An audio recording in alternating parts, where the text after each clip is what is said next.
Your mind is not tired because life is demanding. It is tired because it refuses to close what no longer requires your presence. You wake up already carrying conversations that ended long ago. You rehearse futures that have not asked for your attention. You revisit moments as if your thinking could still alter their outcome. This is not awareness. This is a habit of mental overextension. The exhaustion you feel is not proof that you are weak. It is proof that you have been assuming responsibility for things that were never yours to command. Notice how the mind behaves when something goes wrong. It does not observe and move on. It argues. It resists. It negotiates. It demands a different ending. This constant inner resistance drains more energy than the event itself ever did. What hurts you is not what happened. What exhausts you is the refusal to accept that it already did. You keep the wound open by touching it daily, calling it caution, calling it preparation, calling it emotional intelligence. In truth, it is an inability to conclude. Ask yourself something uncomfortable. How many of your thoughts today are useful actions, and how many are attempts to regain control over what has already passed? The tired mind does not suffer from too much reality. It suffers from too much mental replay. The past becomes a courtroom where you endlessly present arguments. The future becomes a threat that demands constant surveillance. Between the two, the present is neglected, and the body pays the price for the mind's refusal to stand down. Marcus Aurelius addressed this directly in Meditations of Marcus Aurelius, Book 2, Paragraph 1, when he reminded himself to begin the day by expecting difficulty, not to become bitter, but to remain grounded in what depends on him. He was not preparing for suffering. He was preparing to avoid unnecessary resistance. The Stoic mind does not deny hardship. It denies the fantasy that hardship must be fought internally, long after it has occurred. What if the fatigue you feel is not a signal to rest, but a signal to release false authority? You are not required to solve the past. You are not obligated to control the future. Yet the mind insists on both, then complains about the weight. This is the contradiction that keeps you tired. You demand outcomes without jurisdiction. You carry emotional burdens without ownership. And because the mind believes these efforts are necessary, it never stops. This is where the shift begins. Not by calming yourself, not by forcing positivity, but by asking one precise question. What am I still holding that no longer responds to effort? The moment you identify that answer, something loosens. Not emotionally yet, but structurally. You start to see that exhaustion is not caused by feeling too much, but by thinking without boundaries. And boundaries are not limits on freedom. They are the beginning of clarity. What follows will ask you to look honestly at how attachment forms, why it feels protective, and how it quietly turns into a prison. Because once you understand how emotional loyalty replaces reason, you will recognize the doorway you have been standing beside all along. The invisible prison. How emotional attachment becomes mental slavery. The mind does not become trapped by emotion overnight. It becomes trapped through familiarity. An emotion appears in response to an event, and instead of being examined, it is protected. Pain is justified. Anger is rehearsed. Fear is treated as foresight. Over time, the mind stops asking whether these emotions are useful and starts treating them as necessary. This is how attachment forms, not to the event itself, but to the emotional position taken in response to it. You tell yourself that holding on keeps you vigilant, that revisiting the past prevents mistakes, that worrying about the future is a form of responsibility. But look closely. These habits do not prepare you. They exhaust you. The mind convinces itself that emotional vigilance equals control, when in reality it is surrendering authority to whatever emotion happens to be loudest. This is not strength. This is obedience disguised as self-protection. There is a subtle comfort in emotional attachment, even to suffering. Pain that is familiar feels safer than uncertainty that demands change. The mind would rather guard an old wound than step into the unknown without its armor. Slowly, Identity forms around this attachment. You are no longer someone who experienced loss. You become someone defined by it. You are no longer someone who felt fear. You become someone who anticipates disaster as a default posture. This is not because the emotion is true, but because it has been rehearsed enough to feel reliable. Epictetus warned against this confusion with absolute clarity. In Discourses of Epictetus, Book 1, Chapter 1, he explains that some things are within our control and others are not, and that confusion between the two is the source of disturbance. Emotional attachment thrives precisely where this confusion lives. The moment you allow an emotion to dictate meaning about things beyond your control, you surrender your inner freedom while believing you are defending yourself. The prison is invisible because the bars are internal. No one is forcing you to replay the memory.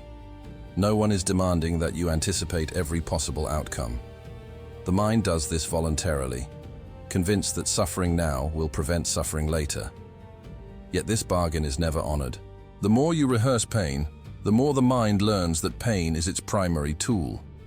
Emotional attachment becomes mental slavery when you stop choosing your responses and start reacting automatically, repeating patterns that feel familiar rather than rational. This is why letting go feels threatening. It feels like abandonment of responsibility, when in truth it is the return of responsibility to its proper place. You are responsible for your judgments, not for events.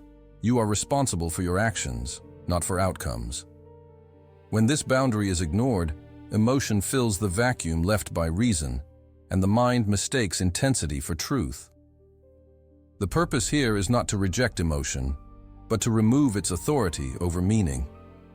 Emotion can inform, but it cannot command. The moment you see this, the attachment weakens, not because the emotion disappears, but because it is no longer in charge. And once that hierarchy shifts, a deeper question emerges, one the mind has been avoiding. If emotion is not in control, then where exactly has control been misplaced all along? That question leads directly to the Stoic turning point. Because anxiety does not exist without a target, and the next step is to locate precisely where your effort has been invested without permission. The Stoic turning point, where control was quietly misplaced. Anxiety is never random. It is always directed. It appears precisely at the point where the mind is investing effort without authority. You feel it when you attempt to manage outcomes, reactions, and events that do not answer to your will. The emotion itself is not the problem. It is the signal.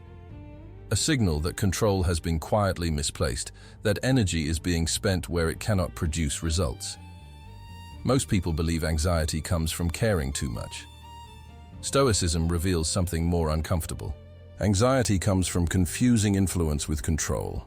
You may influence how you speak, how you prepare, how you respond. You do not control how others interpret you, what tomorrow brings, or how life unfolds beyond your actions. When the mind treats influence as ownership, it creates tension that is nowhere to resolve. Epictetus made this distinction unavoidably clear in Enchiridion of Epictetus, Chapter 1, when he wrote that some things are up to us and others are not. This is not a moral statement, it is a mechanical one. When effort is applied to what is not up to us, frustration is guaranteed. The Stoic turning point occurs the moment you stop asking how to control life and start asking where control genuinely exists. Look closely at your anxious thoughts. They almost always begin with a demand. What if this goes wrong? What if they react badly? What if I lose this? Each question assumes authority over an outcome you do not possess. The mind behaves like a ruler without a kingdom, issuing commands that reality never obeys. The resulting fatigue is inevitable, because the effort can never conclude in success. This is why reason matters. Reason is not emotional suppression, it is boundary setting. It draws a line between authorship and circumstance. When you apply reason, you do not stop caring. You care correctly. You invest attention where it can shape action, and you withdraw it where it only feeds fear. This shift does not eliminate uncertainty, but it removes the illusion that uncertainty must be mentally managed at all times. Marcus Aurelius practiced this discipline relentlessly. In Meditations of Marcus Aurelius, Book 6, paragraph 52, he reminded himself that the universe is change and life is opinion. He did not mean that reality is unreal. He meant that suffering arises when opinion claims authority over what change will not negotiate. By correcting opinion, the mind stops fighting movement it cannot halt. Once this distinction becomes clear, anxiety loses its moral authority. It no longer feels like a warning that must be obeyed. It becomes information that can be evaluated. Is this within my authorship? Can action here produce a result? If the answer is no, the correct response is not rumination, but release. This is not indifference, it is discipline. Yet the mind resists this shift for a reason that goes deeper than habit. Letting go of control threatens something subtle but powerful. It threatens the belief that suffering itself gives meaning. And until that belief is confronted, the mind will continue to cling even when clarity is available. Why the mind refuses to let go? The fear of meaninglessness. The mind does not cling because it enjoys suffering. It clings because it fears emptiness. Beneath the refusal to let go is a quieter fear, rarely spoken and almost never examined. If I release this pain, what was it all for? If I stop carrying this memory, does it lose its importance? If I no longer suffer over what happened, does it mean it did not matter? The mind confuses attachment with honor, as if holding on is a form of respect for what was lost or endured. This is why letting go feels like betrayal, not of others, but of meaning itself. The mind believes that pain validates significance, that emotional weight proves depth. Without it, there is a fear of becoming indifferent, shallow, or forgetful. Yet this belief is the final illusion keeping the prison intact. Suffering does not preserve meaning. It only preserves suffering. Seneca addressed this distortion with precision. In Letters from Seneca to Lucilius, letter 98, he explains that grief, when prolonged beyond reason, is not loyalty, but self-inflicted torment. He does not argue for forgetting. He argues for proportion. Events deserve understanding, not endless emotional taxation. When the mind refuses proportion, it replaces wisdom with endurance and calls it virtue. Consider how often the past is revisited under the pretense of learning.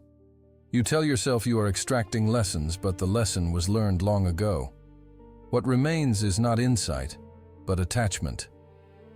The mind circles the same memory not because it is unresolved, but because it has become a source of identity. To let go would require redefining who you are without the wound. That is what truly frightens the mind. The Stoics understood that meaning is not stored in events. It is created through response.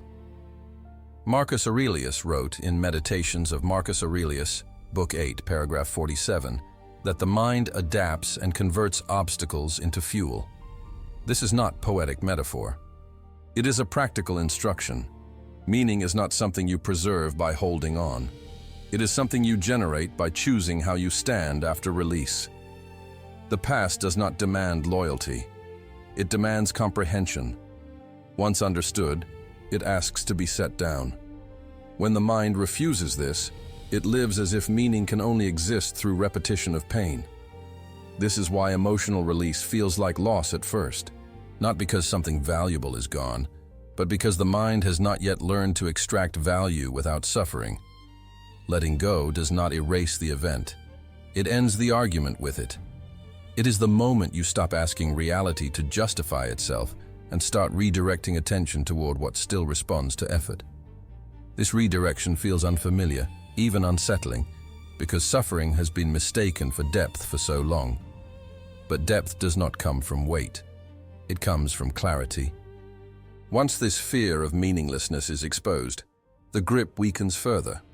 The mind begins to sense that acceptance is not emptiness, but alignment, that there is strength in standing with reality rather than against it. And this realization, opens the door to a form of acceptance that is often misunderstood, yet essential to freedom. Not submission, but strategic alignment with what is. Acceptance of fate. Not submission, but strategic alignment. Acceptance is often mistaken for weakness because it is confused with surrender. The mind imagines that to accept fate is to lower standards, to give up agency, to tolerate what should have been different. This misunderstanding keeps people locked in resistance long after resistance has lost its usefulness. In Stoic thought, acceptance is not passivity, it is precision. It is the decision to stop wasting energy on negotiations that reality will never honor. Fate, as the Stoics understood it, is not a mystical force. It is the total chain of causes already in motion. What has happened belongs to that chain. What is happening now belongs to it as well. Your role is not to rewrite the chain, but to decide how you move within it. Marcus Aurelius returned to this idea repeatedly. In Meditations of Marcus Aurelius, Book 4, paragraph 23, he reminds himself to welcome whatever comes, because it is woven into the pattern of his life. This was not optimism. It was alignment with what could not be undone. Resistance multiplies suffering because it creates friction where there is no leverage. When you argue with what is fixed, you exhaust yourself without altering the outcome. Acceptance removes this friction. It does not mean you approve of events. It means you recognize where effort no longer produces change. This recognition restores mental energy. The mind stops bracing against immovable facts and begins to reallocate strength toward what still responds to choice. This is why acceptance feels like relief when it is genuine. Not relief because the situation improves, but because the internal struggle ends. The mind no longer splits itself between reality and fantasy. It stands in one place, whole. From that position, action becomes clearer. You can respond without resentment, plan without panic, and act without desperation. Acceptance also redefines freedom. Freedom is not the ability to control outcomes. It is the ability to remain internally ordered regardless of outcome. Epictetus expressed this plainly in Discourses of Epictetus, Book 2, Chapter 5, when he explained that freedom is found in wanting things to happen as they do happen. This is not denial of desire, it is mastery over it. When acceptance is misunderstood, people fear it will erase ambition. The opposite is true. Acceptance removes emotional noise, allowing intention to become sharper. You stop expending willpower on protest and begin applying it to action. The mind becomes lighter, not because it cares less, but because it carries only what belongs to it. This alignment is the turning point where fatigue begins to dissolve. Not instantly, but structurally. The mind no longer leaks energy into resistance. It stands aligned with the direction of reality and chooses its responses with clarity. From here, another discipline becomes essential. Acceptance creates space, but it is reason that organizes it. Without reason, emotion rushes back in. With reason, the mind learns how to remain calm without becoming detached. Reason as order, how logic calms emotional chaos without suppressing it. Reason is often misunderstood as emotional coldness, as if thinking clearly requires becoming detached or indifferent. This mistake keeps many people trapped in emotional turbulence because they believe the only alternatives are feeling everything or feeling nothing. Stoicism offers a third position. Reason does not erase emotion, it gives it structure. It decides where emotion belongs and where it does not. When emotion governs without reason, it expands without limit. Fear imagines endless futures. Anger rewrites the past repeatedly. Sadness claims permanence. The mind becomes crowded not because emotions exist, but because no authority organizes them. Reason is that authority. It does not silence emotion. It asks one essential question before allowing it to act. Is this emotion responding to what is within my authorship, or is it demanding control over what is not? This distinction changes everything. The moment reason is applied, Emotion loses its power to command. It can still speak, but it must justify itself. This is not repression. It is discernment. Marcus Aurelius practiced this internal ordering constantly. In Meditations of Marcus Aurelius, Book 5, paragraph 28, he reminds himself that the mind becomes dyed by the thoughts it dwells on. Reason chooses those thoughts deliberately.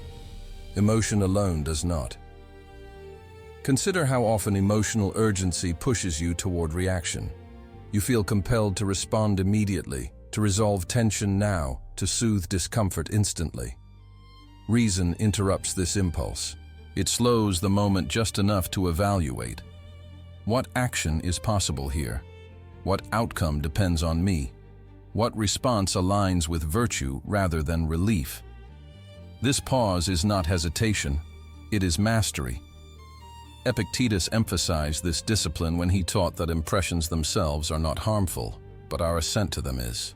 In Discourses of Epictetus, Book 2, Chapter 18, he explains that the mind must be trained to say to every impression, "You are an appearance and not the thing you claim to be." This single practice transforms emotional chaos into manageable information. Emotion becomes data, not destiny.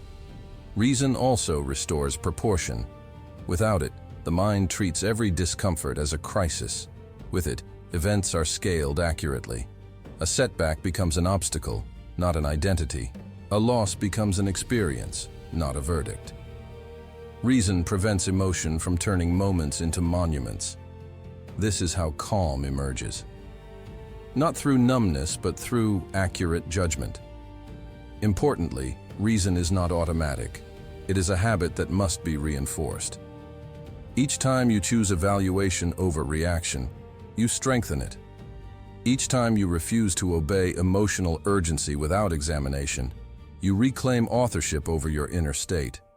This is why Stoic practice is practical, not theoretical. It is exercised in traffic, in conflict, in disappointment, in silence. As reason establishes order, something subtle occurs. Emotional storms pass more quickly. Thoughts lose their grip faster. The mind begins to trust itself again, not because emotions disappear, but because they no longer threaten to take control. This trust creates internal stability. You are no longer afraid of feeling, because feeling no longer means losing command. From this ordered state, letting go becomes possible in a way it never was before. Not forced, not dramatic, simply natural. When emotion is understood, bounded, and placed in its proper role, it stops clinging. The argument with reality dissolves on its own, and in that quiet space, the experience of release emerges, not as an idea, but as a felt shift in how the mind rests. That experience is the moment most people chase without understanding. It is not found through effort, but through order. And it has a distinct quality that must be described carefully, because it is often misunderstood. The moment of release. What letting go actually feels like. Letting go is often imagined as an emotional event, dramatic, sudden, even overwhelming. This expectation keeps people searching for a moment that never arrives, because real release does not announce itself. It happens quietly, almost unnoticed at first. Not because something powerful occurs, but because something unnecessary stops. The noise ends. The internal resistance dissolves. The mind realizes it no longer needs to argue. Release does not feel like forgetting. The memory remains intact. The facts remain unchanged. What disappears is the emotional obligation to keep reacting. You stop revisiting the moment with the hope of altering its meaning. You stop asking it to explain itself. The event becomes complete, not resolved in the way the ego wanted, but concluded in the only way reality allows. This is why letting go feels lighter, not happier. Happiness implies addition. Release is subtraction. The mind no longer carries the extra layer of judgment, resentment, or fear it had been adding on top of the event. What remains is simple recognition. This happened. It belongs to the past. It does not require my continued participation. Marcus Aurelius described this inner posture with clarity in Meditations of Marcus Aurelius, Book 7, Paragraph 2, when he reminded himself to strip away the added judgments and see things as they are. He understood that suffering does not come from events, but from the interpretations that cling to them. When interpretation loosens, the weight lifts without effort.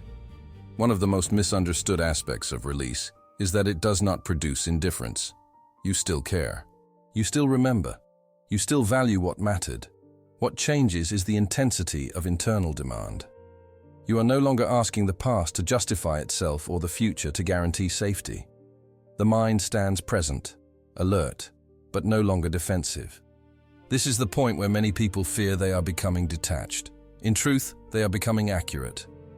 Detachment is avoidance. Release is clarity. Detachment numbs. Release sharpens. You become more responsive, not less. You act with steadier judgment because emotion no longer floods decision-making. Calm does not mean absence of feeling. It means absence of inner conflict. Epictetus spoke directly to this state when he explained that tranquility comes when we no longer demand that events conform to our will, but instead align our will with what occurs.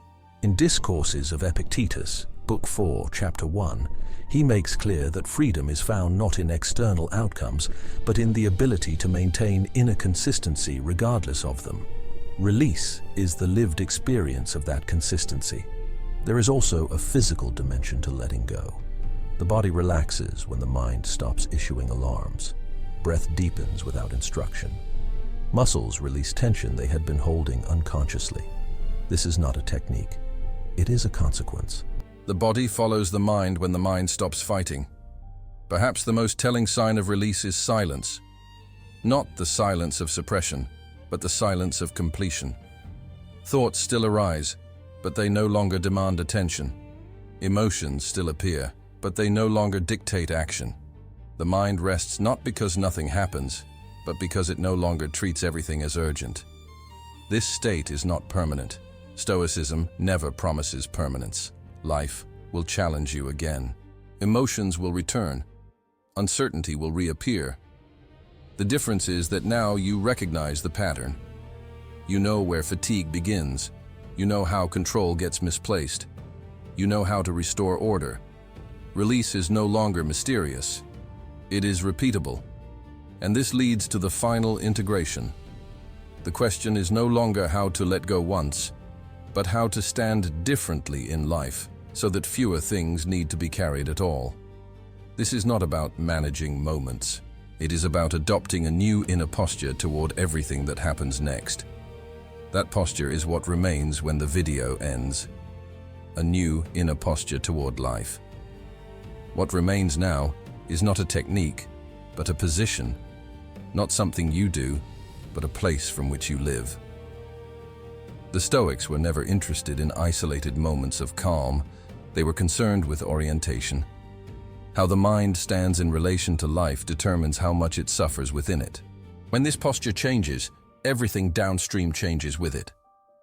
Life does not become predictable after clarity. It becomes honest. You stop expecting certainty where none exists. You stop demanding fairness from events that follow their own order. This does not make you passive. It makes you accurate. You act where action belongs and release where action is impossible. The mind no longer lives divided between protest and fear. It becomes whole. Marcus Aurelius returned to this idea repeatedly, reminding himself in Meditations of Marcus Aurelius, Book 12, Paragraph 1, that everything external happens according to nature, and everything internal happens according to judgment. When judgment is disciplined, the external loses its power to disorganize the soul. This is not detachment from life. It is participation without inner collapse. From this posture, emotions are no longer enemies or rulers. They are signals. Fear informs without commanding. Anger alerts without hijacking. Sadness passes without defining identity. You do not deny them, and you do not obey them blindly. You listen, evaluate, and choose. This is what it means to live under reason, not as suppression, but as stewardship of the inner world. You will still face loss. you will still face uncertainty. Stoicism does not remove these. It removes the unnecessary suffering added by resistance, rumination, and false responsibility. The tired mind becomes lighter, not because life becomes gentle, but because the mind stops insisting on carrying what was never meant to be held. Epictetus expressed this posture with simplicity when he taught that peace comes when we wish for things to happen as they do, not as we imagine they should. In Enchiridion of Epictetus, chapter 8, he explains that this alignment frees the will from bondage. The mind no longer waits for life to cooperate in order to be at peace. Peace becomes independent of outcome. This is the quiet transformation promised from the beginning, not motivation, not escape, but an internal realignment that changes how everything is met. You do not need to control life to be steady within it. You need to control where you place judgment, effort, and attention. When these are correctly positioned, the mind rests even while life moves. From here, letting go is no longer a struggle. It becomes the natural consequence of understanding. You release what does not respond to effort. You engage fully with what does. You stop confusing endurance with wisdom. You stop confusing emotion with truth. You stop demanding that life explain itself before you allow yourself peace. This posture does not make you invulnerable. It makes you grounded. When the next challenge comes, and it will, you will recognize it sooner.